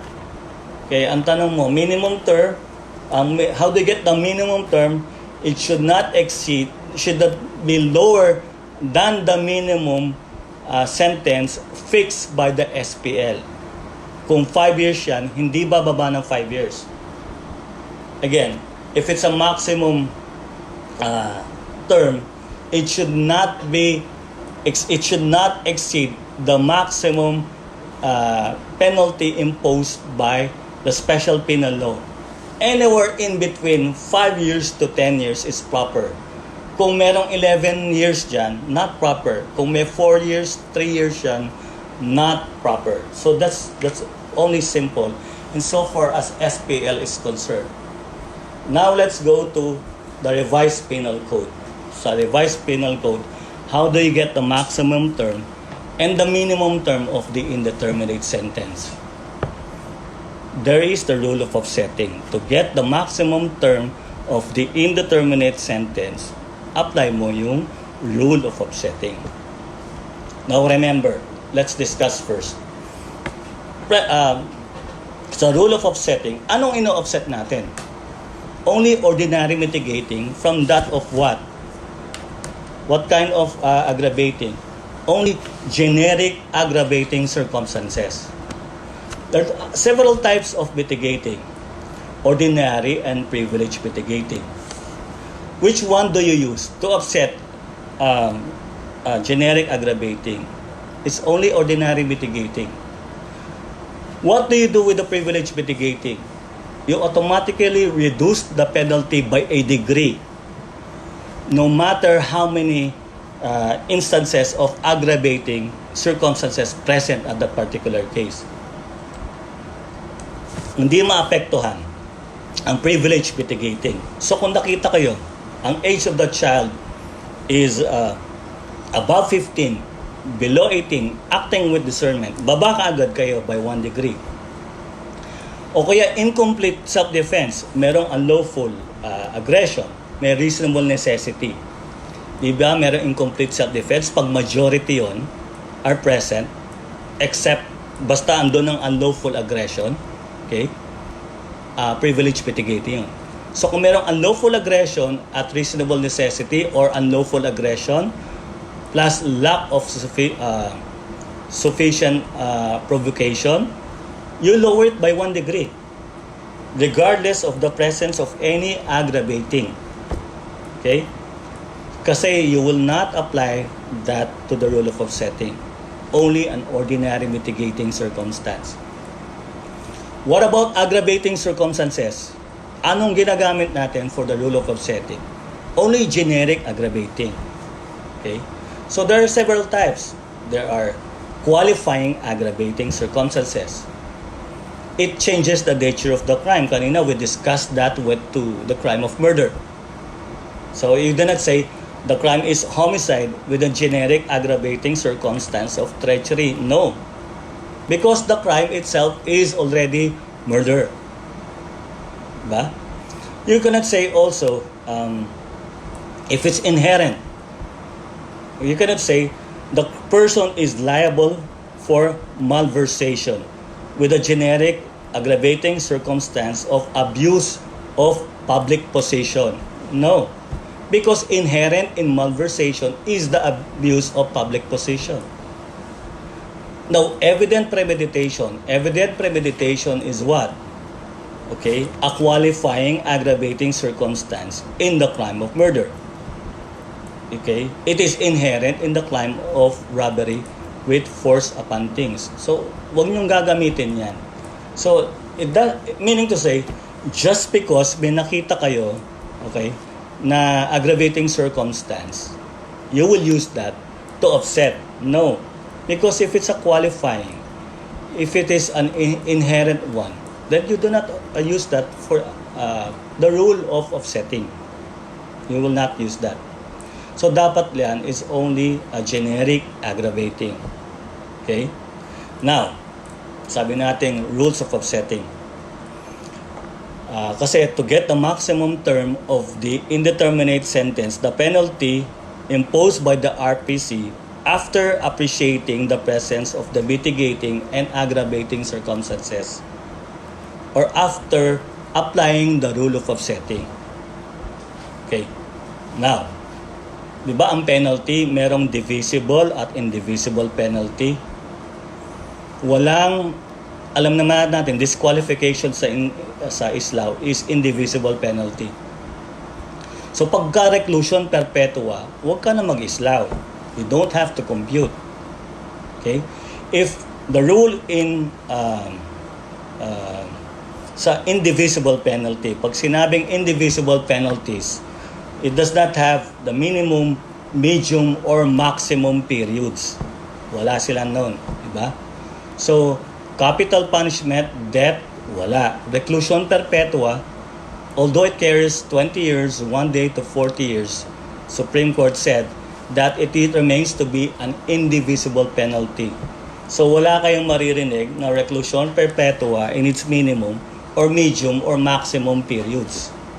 So, okay, assuming that there is two mitigating circumstances, two ordinary mitigating circumstances present, and the penalty is reclusion perpetua for a specific crime.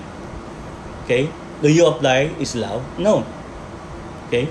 Do you apply the rule of offsetting? Hindi rin. Because it's what? An indivisible penalty. The only exception is that if there is a privilege mitigating. So, halimbawa, meron siyang reclusion perpetua. May isang privilege mitigating. So, naturally, diba, you will have to go lower by 1 degree. So what's 1 degree lower than reclusion temporal? It's what? Reclusion? What's 1 degree lower than reclusion perpetua? It's reclusion temporal, di ba? So, reclusion temporal, is it a divisible or indivisible penalty? It is a divisible penalty. Di ba? It has minimum, medium, and maximum period. So, you apply now the rule of offsetting. The divisible penalty rule. Okay? Now, let's go to specifically, let's have a review. To get the maximum term of the indeterminate sentence, divisible penalty. Aggravating, mitigating. 0 aggravating, 0 mitigating. Okay? What is the period?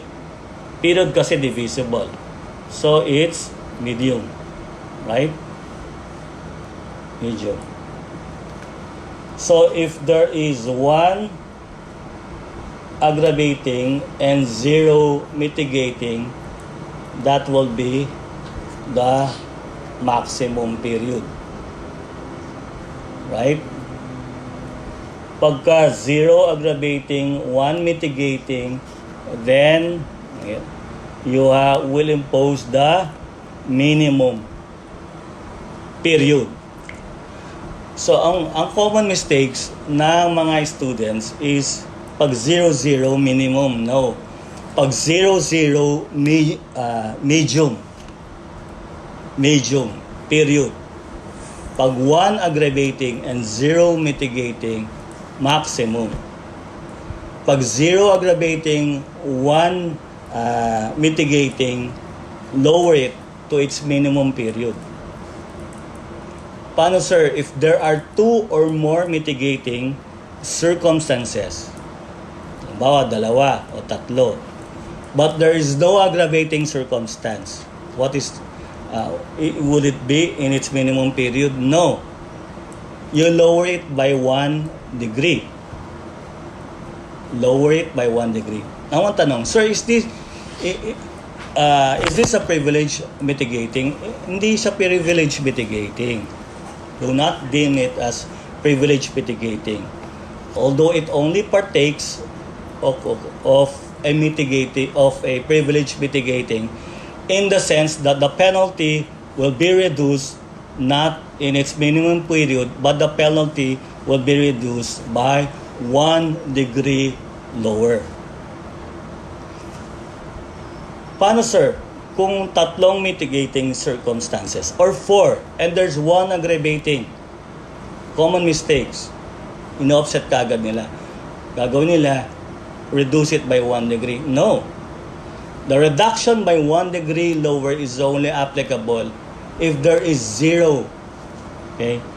0 aggravating. So if there's 1 aggravating, kahit 5 mitigating circumstances, just impose it in its minimum period. Okay? So now, if the penalty is reclusion temporal, a divisible penalty, and there are 2 mitigating circumstances as against 1 aggravating. Okay? Parang 6 lumalabas eh. There are 2 mitigating circumstances as against 1 aggravating. The penalty is reclusion temporal. How do you get the maximum term of the indeterminate sentence? Apply the rule of offsetting. So 2 mitigating circumstances as against 1. Okay? What will be the period? I-offset mo sila. That will result into minimum period. Mas marami ang mitigating. So how do you get the maximum term? It's reclusion. The maximum term of the indeterminate sentence is reclusion temporal in its minimum period. Or reclusion temporal, it's in its minimum period as the maximum term of the indeterminate sentence. Do not interchange one term from the other. Okay? Reclusion temporal in its minimum term. Okay? As the maximum term of the indeterminate sentence. So, walang problema. Okay. Assuming that the penalty is prison mayor. There's 1 voluntary surrender. There's also plea of guilt. Okay? And there's a use of superior strength. And the person is a habitual delinquent. Determine nyo muna yung circumstances. Voluntary surrender is what? Mitigating. Okay? Plea of guilt is what? Also a mitigating circumstance. So we already have two mitigating circumstances. Okay? Use of superior strength is an aggravating. So you have one aggravating. Okay? He's also habitual delinquent. So another aggravating. So you have two mitigating, two ordinary mitigating circumstances as against two aggravating circumstances. You offset two to two, then it will result into what? Medium period. Medium period. So what is the penalty? Prisión mayor in its medium period as the maximum term of the indeterminate sentence. Okay, sir, it's the penalty is again reclusion temporal. You have voluntary surrender. The age of the child is 15 years, is 17 years old, acting with discernment. The question is, determine the maximum term of the indeterminate sentence. Okay? You have to determine first the circumstances. What is voluntary surrender? Voluntary surrender is what? A mitigating circumstance. What type of mitigating? An ordinary mitigating. Second question, 17 years of age, acting with discernment. Okay, 17 years old, acting with discernment. What type of mitigating? It's a privilege mitigating. So, you have a case of one ordinary mitigating and one privilege. The penalty is reclusion temporal. What do you do? Ang una-una, okay, appreciate first the privilege mitigating. Regardless kung ano mang maraming presence yan, you appreciate first the presence of the privilege mitigating. What is the consequence? If there is a privilege mitigating from reclusion temporal, you lower, that's 1 degree lower. What's 1 degree lower than reclusion temporal? It's prisión mayor. Okay? Prisión mayor. Now you have one mitigating circumstance and there is no or zero aggravating. What will be the penalty? The penalty will be in its minimum period. So the correct answer is, diba, from reclusion temporal, you have one mitigating and one privilege. The maximum term of the indeterminate sentence is what? Prisión mayor, right? In its minimum period. Or you can restate it by saying prisión mayor in its minimum period as the maximum term of the indeterminate sentence. Okay? Correct. PM in its minimum. Okay? Ang dali lang, di ba? Ang dali lang siya. So, how do you get the minimum term? Simple lang yon. How do you get the minimum term? It's 1 degree lower than that imposed by the code. And what is the period? What is the period in the minimum term? The period of which, you cut and paste na lang yan. The period of which is upon the discretion of the court. Again, the period in the minimum term is what? The period of which is upon the discretion of the court. So, kanina, let's go back. Reclusion temporal. We say, we have reclusion temporal. You have two mitigating circumstances. You have one aggravating, generic aggravating. Okay? Ang tanong sa bar, determine the maximum term and the minimum term of the indeterminate sentence. So sinabi ko natin kanina, reclusion temporal, two ordinary mitigating and one aggravating. So what will be the maximum term? The maximum term is reclusion temporal in its minimum period, di ba? Reclusion temporal in its minimum period kasi 2 mitigating as 1 aggravating. Okay? Pag in-offset mo ya, minimum. Remember what I told you, pag 0-0 siya, hindi siya minimum. Pag 0-0 siya, okay, medium period. Okay, so 2 mitigating as 1 aggravating, you will arrive at the minimum period. So the maximum term of the indeterminate sentence is what? Reclusion temporal in its minimum period. Okay, correct. Ang sabi niya ni Mil Manguera, it's reclusion temporal in its minimum period. You're correct. Okay, so now we go to the minimum term. How do you get the minimum term of the indeterminate sentence? It's 1 degree lower. Yeah? So what's 1 degree lower than reclusion temporal? What's 1 degree lower than reclusion temporal? It is prisión mayor. Am I correct? Tama ba? 1 degree lower than reclusion temporal is prisión mayor. Okay, so that's the answer. The minimum term of the indeterminate sentence is prisión mayor, the period of which ang nakalagay dyan sa RPC within the range of the next penalty, next lower. But you will just say the period of which is upon the discretion of the court. Okay?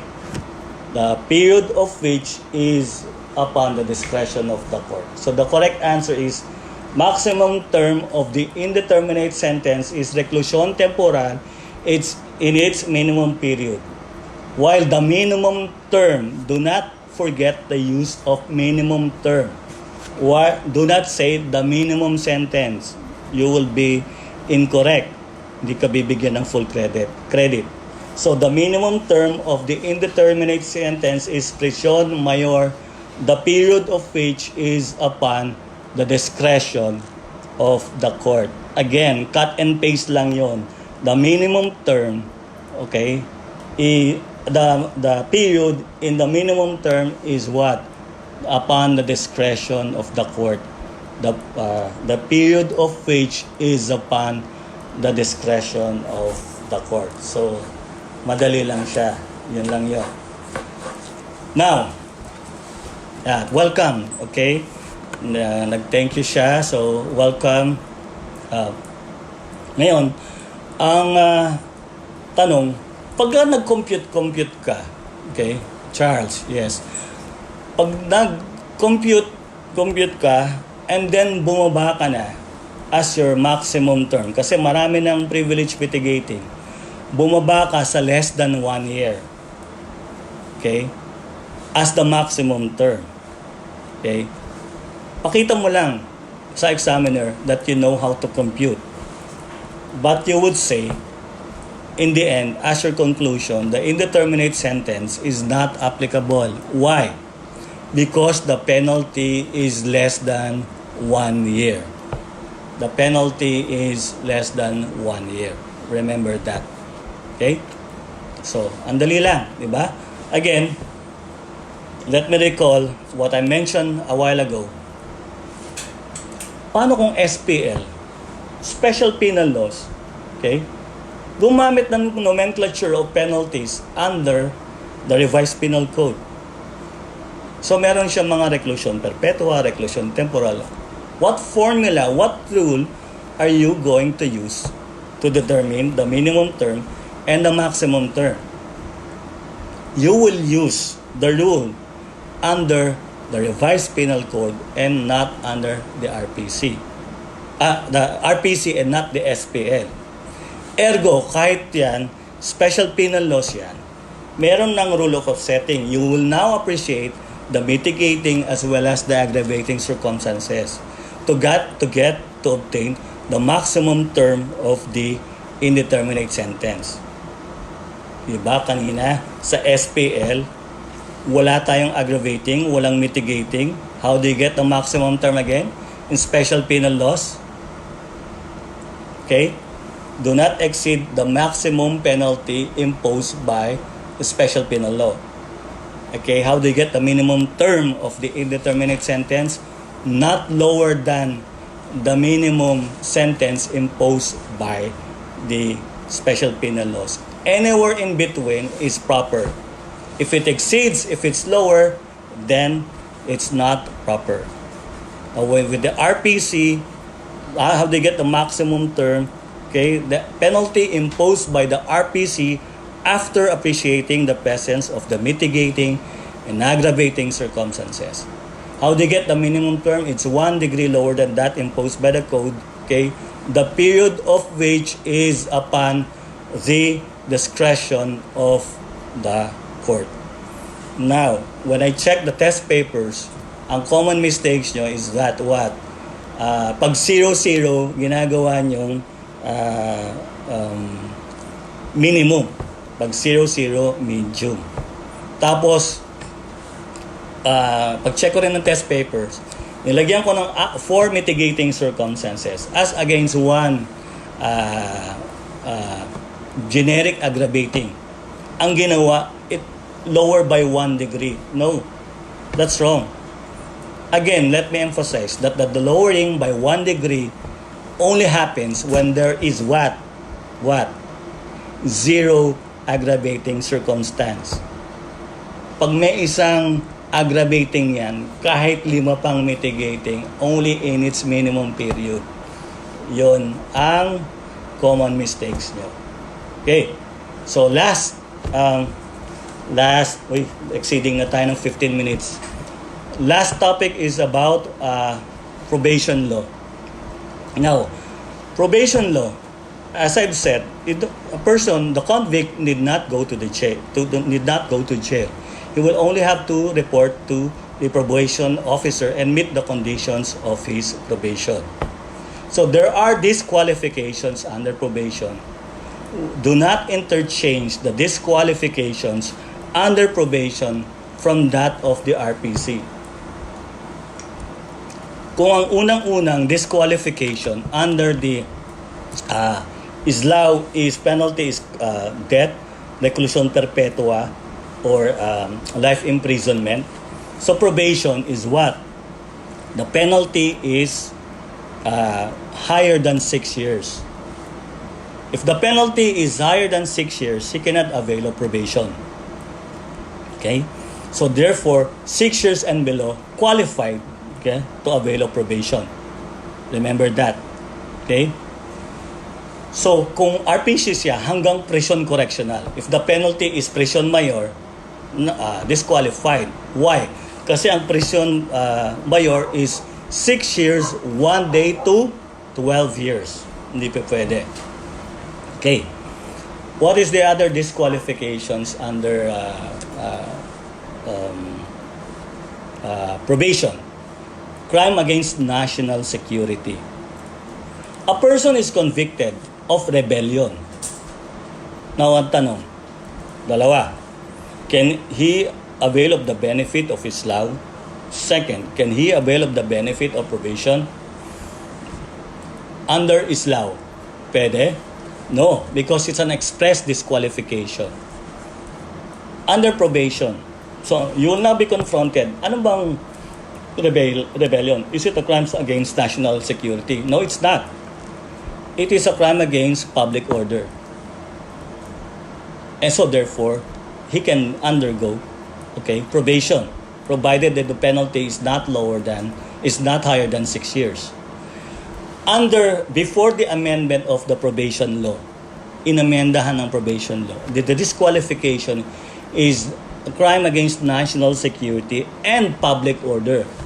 Ang public order was removed because of the amendment.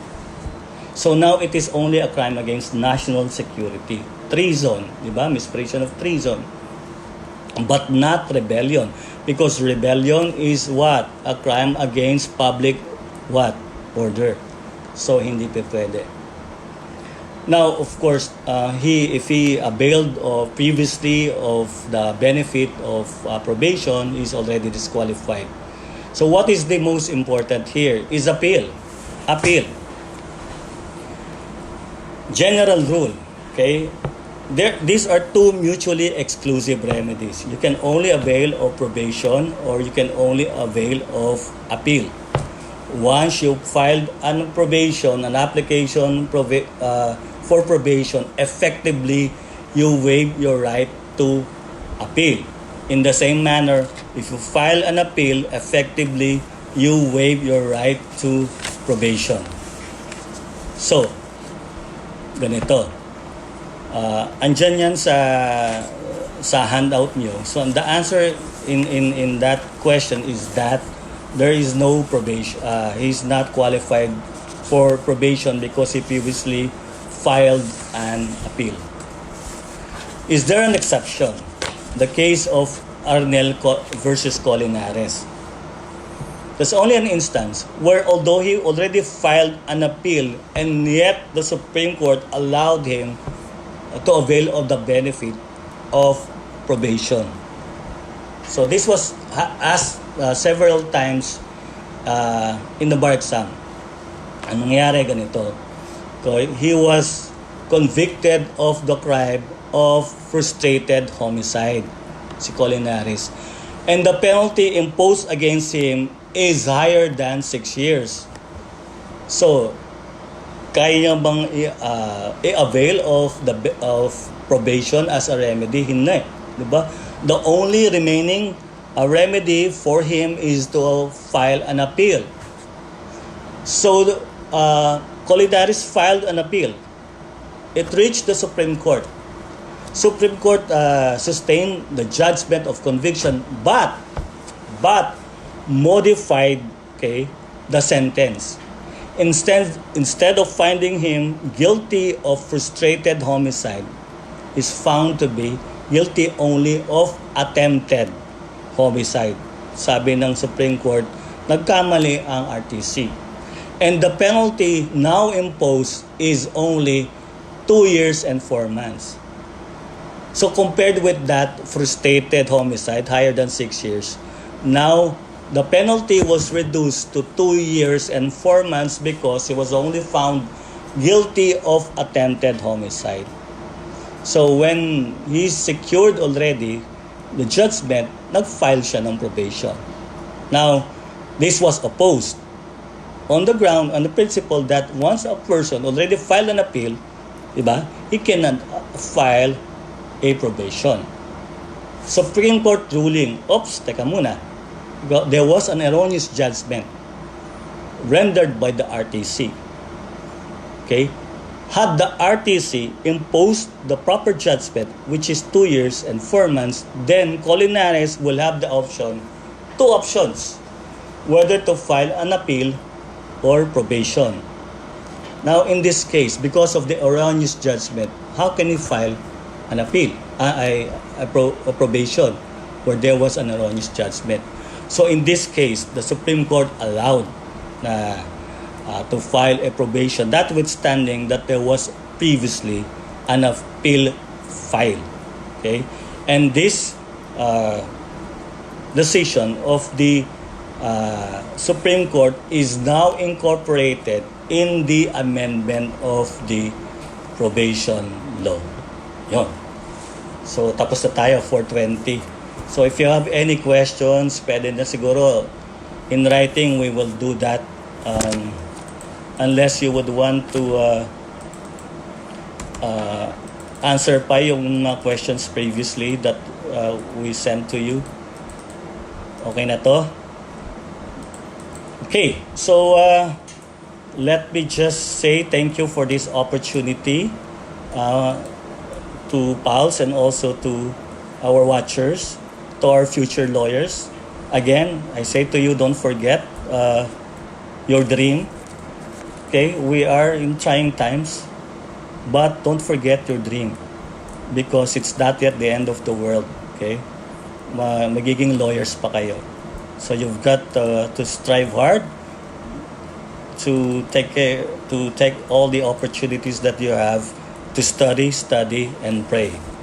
Okay, so before we end up with the lecture, thank you very much. Sabi sa akin, welcome sa inyong lahat. Sana may natutunan kayo. Okay, sa lecture natin, especially sa Islam. Marami nagkakamaling mga students sa Islam. Okay,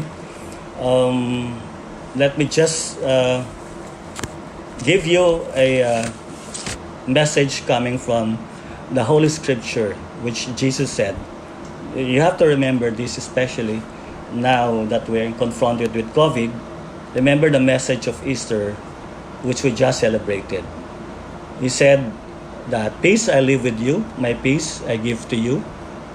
I did not give to you as the world gives. Do not let your hearts be troubled, and do not let them be afraid." Do not let your hearts be troubled. Do not let your hearts be afraid. Okay? Let God give you His peace. That's in John 14:27. Sabi ni Jesus mismo yan. Sa Muslim brothers niyan, this is natin, this is from Prophet Isa himself, he said. "And call on me in the day of trouble, I will deliver you, and you shall glorify me." Call on me when? In the day of trouble, what will happen? And I will deliver you. So God bless. Let's pray. Lord, you just follow me in these prayers. Lord, thank you for guiding me. And thank you for this day that we've learned. I pray that you will cover me with your love and your protection. I surrender my life to you. Forgive me of all my sins. And I accept you as my Savior. Okay? Thank you very much. And we love you and we praise you in Jesus' name. So, again, maraming salamat. Thank you sa mga nanonood, sa mga students from Polytechnic University of the Philippines, my students also from University of Makati School of Law, and from also Manila Adventist College. Thank you very much to all of you future lawyers. Okay, magiging lawyers kayo. We believe in you. That's why we have this free lecture series to show our support and our concern to you. Again, God bless. Stay safe. Be healthy. I'll see you, future lawyers.